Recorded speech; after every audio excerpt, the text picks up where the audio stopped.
teach you guys an introduction to printmaking technique that uses foam.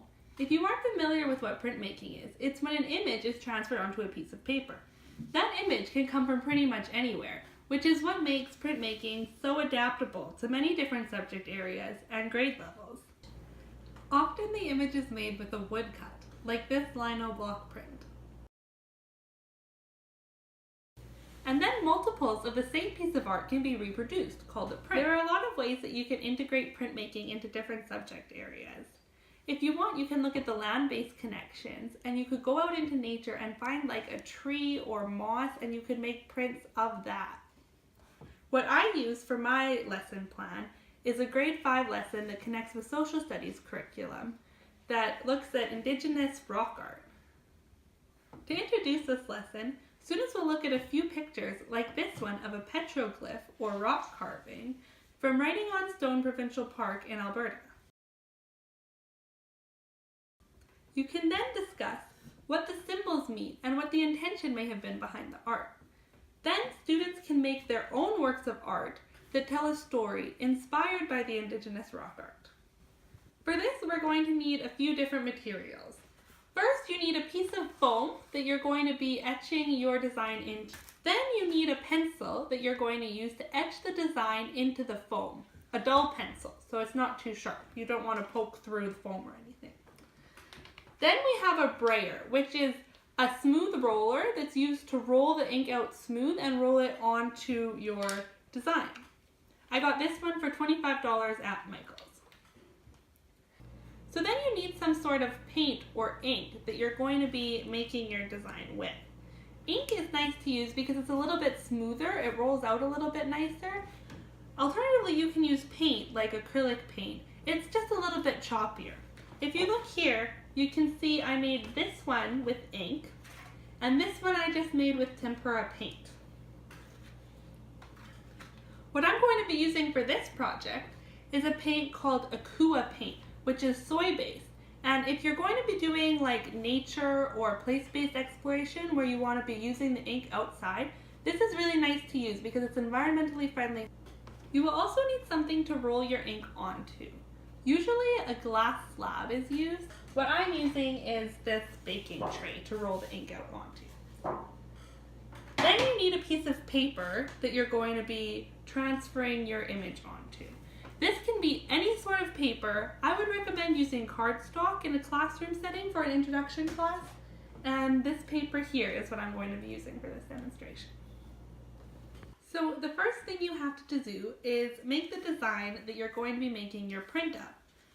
Remember to tell your students to press hard but not too hard because you don't want to push through the foam.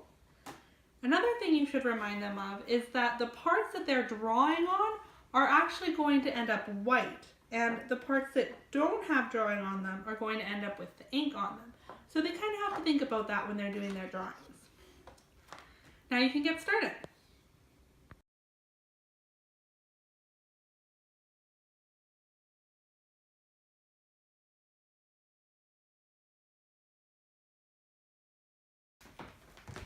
So now that you have your design, you need to roll your ink out so that you can spread the ink onto your design. So it's important to make sure that you roll the ink out evenly.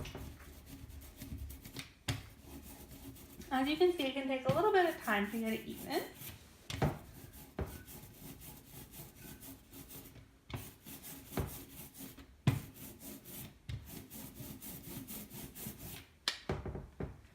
So that looks pretty evenly spread over the brayer.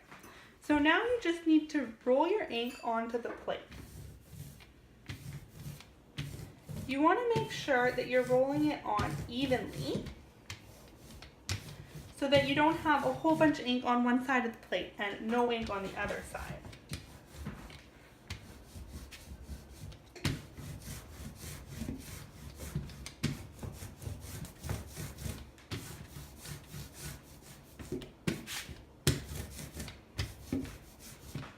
There we go.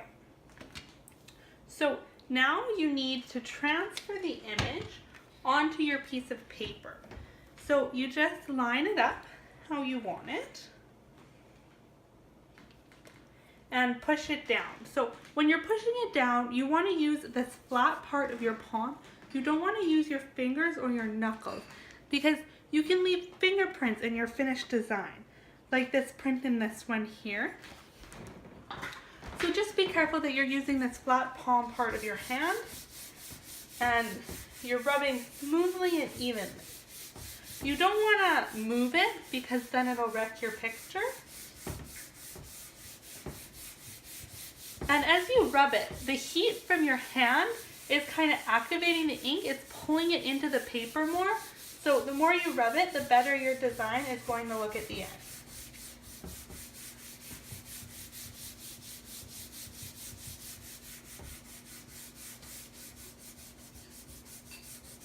Make sure you get all the way to the corner, the edges.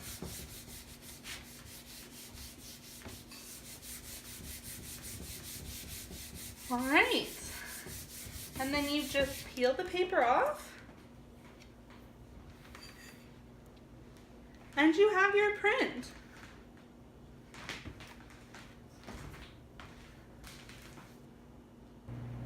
As an extension on my lesson about Indigenous rock art, you could then write a story talking about what the intent was or what you're trying to depict in your picture. And you can also identify what some of the symbols are and what they mean. Thank you for watching my printmaking demonstration.